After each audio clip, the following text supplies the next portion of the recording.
ladies and gentlemen, Your Excellencies. It's a privilege and an honor to be back here in Qatar in front of you. For those of you that don't know me, I used to live in Qatar for about 7 years, and it's amazing to see the state of progress and development that's taking place in the country. My name is Fadi Nasser. I run ICT at Omantel-Zain Group. How the two come together, we bought a majority stake in Zain, and that turned Omantel recently into the third largest telecommunication group of companies in the entire MENA region. I tell you this because 5G is very important to us. It's about streaming faster data to your cell phones. So it has to be about a transformation that's taking place, a digital transformation. So in the next 10 minutes, 10 to 15 minutes, I promise I won't take long, I just want to walk you through some of that transformation, but let's define what a digital transformation means, because it means a lot of things to a lot of people. As soon as the clicker starts to work. There you go. Winds of change are upon us, right? You've been hearing this term about fourth industrial revolution. Let me jump to the conclusion of my slides, and then we'll come back and see if the two tie together. 5G, without all the advent of new technology that's taking place in the world today, would not amount to much. If your compute device, if your server, if your network, if all that SDN and disaggregation of networks that the gentlemen in the morning were talking about, if that software and hardware technology was not ready, 5G wouldn't matter. Just the fact that we're streaming bits faster in the air wouldn't matter. So from the compute, to the storage, to everything in between, to the security behind it, to the cloud computing, powerful systems in your data centers, to the data centers, all that has had to change for us to now start thinking about 5G and what that means to our lives and to our business. All right, we're having some ICT issues. Excuse me. You guys, typical with ICT, find yourself a capable ICT partner, because technology will always go wrong, especially in front of a big audience like you. So unless you have a capable partner, such as Vodafone, or the other telcos, or the other technology partners in the room, you'll always have to be dealing with technology in sometimes, hopefully, less embarrassing situation. All right, so winds of change are upon us. You see this spinning. This is the world, from renewable energies all the way up to smart cities, what that means in terms of machine-to-machine communication, in terms of powerful big data analytics and systems behind the scene to grab all that data, that new black oil, and compute it in real time and generate dashboards with analytics for you to press a button, do, don't do, buy, don't buy, alert, don't alert, smartness of our communities. So we agreed we're going to spend a couple of minutes defining digital transformation. Then we'll talk about how 5G is enabling all of that. We said it's the accumulation of everything else that's happened, from quantum computing, and I'm sure you've heard about the Google quantum computing aha moment that took place 2 weeks ago, right? They announced they are actually going to be ready to commercialize quantum computing. What does that mean, along with 5G? And then in the end, when the two come together, how is that accelerating entire industries today? Well beyond your phone, well beyond your iPhone 15 or your Mate P60 by the time that comes out. What is digital transformation? And why do we have digital transformation? We live in an always-on mobile world today, right? We don't want to be tethered to a PC or a screen. We want our information, whether you're in the shopping mall or you're in a car traveling at 100 kilometers per hour. You don't want that session to disconnect when you go from tower to tower. It's an always-on model. You get on a plane, you still have your Wi-Fi. That's the world. We live in a multi-sourced world as well. You no longer get your information from printed resources, from newspapers or papers in general, or journals. You get it from social media, from online portals, from your database, from emails, from your phone. It's a multi-sourced set of data that's coming at you always on. It's engaging and it's interactive. The data that you need in your personal lives or in your business lives is no longer just emails and data in a database. It's no longer just charts. No matter how beautiful you make those charts out to be, it has to be engaging. It has to be immersive. It comes in the form of AR or VR type of data, for you to imagine the situation and react to it a lot better. If you don't do it, just look at our kids at home. All that data they engage in is extremely rich. It's very immersive. Again, it's no longer just about 2D videos and graphics. It's about an immersive reality in which they live and play today. And in the end, it's all about the data that comes out of that. Right? The way we operate today, if you don't have enough data telling you how your budgets are being spent, how your sales is happening, how your clients look at you, how your operations and factories are running, the uptimes and the downtimes and the efficiencies, if you don't have all that data in dashboards available to you, always on, in an immersive format, then you're probably flying blind. This is why you need that digital transformation. But digital transformation is not just a quick solution. It's not a SKU line item that you buy from your favorite hardware or software or technology vendor in general. It's a journey, and it's a rather stacked journey. Before you transform, you always have to start with the business case. Why do I need to change my ERP solution? You know, at the end, me as a hospital or me as a banker or me as a factory, I care about the data. I care about paying my employees on time, running my factories faster, reducing my costs so I can sell more and I can export beyond Qatar. Right? If that means the changing of an ERP or a CRM or my network or my security system, that's secondary. So you start with the business question, you start with the vision, and then you start to build up the technology all the way into a solution made up of hardware, software, operations, security. Right? Although we will talk more about, as the day progresses, the disaggregation of 5G, you know, the decoupling of hardware and software when it comes to networks, when it comes to virtual clouds. Yes, that's needed, but that's all part of the solution. But at the end, for you to digitally transform, you need to walk away from the fragmented complexities of technology.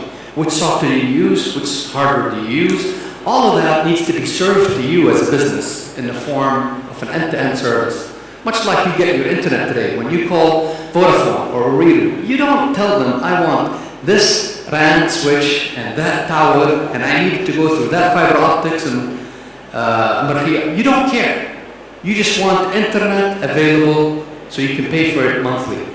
Much like digital transformation technologies. This is how we get into digital transformation. So what is that? That's a massive amount of connectivity for us to be always on. We're talking about cloud. The gentleman in the morning also spoke about edge computing and edge cloud. We used to call it private versus public. Right? Public means the at-large, the Google and Azure type clouds. Private being those that are dedicated on a certain piece of hardware and dedicated to a certain number of clients. It's not just open to the public. Well, now we're talking about edge, so that's closer to your facilities, whether it's a stadium or a hospital or a bank, but it still is cloud. It still is dynamic workloads and software that's running detethered, decoupled from the hardware. So that's still what we're talking about. We're talking about massive computing, right? Gigahertz. Now we're talking about terahertz of cycles on a CPU available to you in a very small footprint. Before we even get into quantum computing.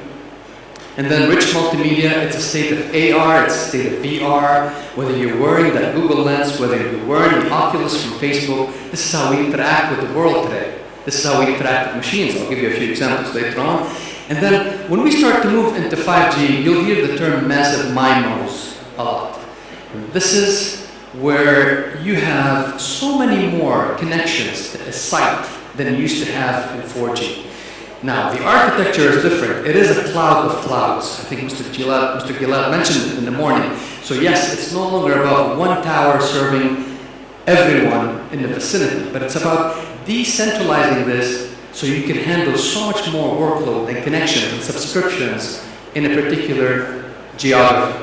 And in the end, the real-time factor is extremely important. The delay in terms of data, this helps you talk about next generation things. When we talk about holograms, right? And you've all seen the videos and the YouTubes where someone gets on stage and there's a hologram projection and I'm talking to someone, a football player, right? That massive amount of data, that immersive reality, that bits that's being projected down, the lasers, the reflection on the machines, unless this is happening in real time, that delay, that choppiness would render that experience very uncomfortable. Imagine if I'm conducting a surgery using some kind of robotics with an arm and a rich set of visuals so I can see the patient on the other side of the world. Well, with 5G, this becomes a reality. So, as I started out with that pyramid, it's a stack, it's a journey. It starts with communication at the heart of it, right? You need those either fiber optics or RAN when we talk about wireless. It has to be more progressive when we start talking about 5G. And then you need the ICT foundation, you need the data centers, the reliability behind the data centers. It's no longer just about a server room in the basement of your building where you get the state-of-the-art Cisco or HP or IBM or Huawei technology. It has to be the data center, the infrastructure itself, and then the layering of software and platforms on top of that with a proper virtual environment so you can decouple, again, all these layers. They're not tied together, and anytime you need to update any of those, you would have to shift the entire stack. It's an onion layer approach to technology. And only then, when you put all of this together, when it comes together, you have that digital transformation journey commencing. But it goes back to data, right? So it's an enormous set of data that's happening in our lives today. Us, me as an individual, the amount of text messages and the amount of WhatsApp downloads that I get per hour, and the emails and the social media and keeping track of competition and looking at trends and what IBM just done, it's just mind-boggling. It's extremely hard to keep on top of that, right? This is me as a person. Imagine us as a community. And imagine when we start talking about smart cities, like a Lusail city or a Musharraf city with command and controls and integrated command and controls, INOX, right? Bringing together everything that's happening either on the fiber or in the building management inside of the buildings or in that smart CCTV camera or in the machine-to-machine IoT sensors that are sensing the air pollution and the traffic and the security violations and. When all of that starts to come together, it is mind-boggling. It's petabytes coming at a machine in a very short period of time, right? But the key here is the transformation is happening. It's no longer about man to machine or person to machine or machine to person. I no longer query the machine and wait for the machine to show me what's happening. It's anything to anything. It's X to X. It's not just machine to machine. Right? The machines can talk to one another and then they relay that information back to a person behind a command and control or to an executive for a decision to be made.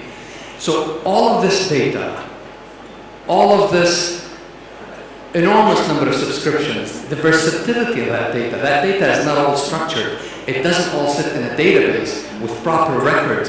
It's coming at us from social media. Again, I hate this and I like that, to security violations, to structured data, so structured and unstructured. Hence we'll start talking more about big data and AI. All of that is coming at us fast, and 5G can enable all of that to come to our machines, to come to our backends in real time for us to process.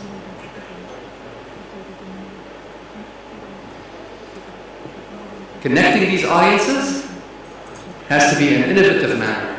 Right? Again, it's no longer about mobile applications. Your mobile application has to offer some form of an AR interface or a VR interface where you have to be able to walk around, much like Pokemon Go. Remember the 50 million downloads in 19 days? I think that was the start of the fourth industrial revolution. Now, as we progress more and more into that, this is only the tip of the surface. We're just getting deeper into this. So for your application to catch on fire, you need the AR and the VRs for the interfaces. You need to gamify the experience to make sure it's up to. It's no longer just about loyalty points. You pay for something, you scan, and off you go. It has to be gamified, right? Rich presence. All of this comes together when we start talking innovation. Right? When you bring all of this together and when you contextualize it to your community, to us right here in Qatar or in the GCC. All of that is digital transformation, and at the heart of this, you have these clouds. We mentioned public clouds, we mentioned private clouds. 5G enables all of that. I'll start to get, I have 2 use cases. We can spend hours and hours talking about a multitude of use cases A lot of them have been deployed here live in the GCC with a various degree of success. As we all experiment, all telcos across the GCC have a serious agenda to roll out 5G networks.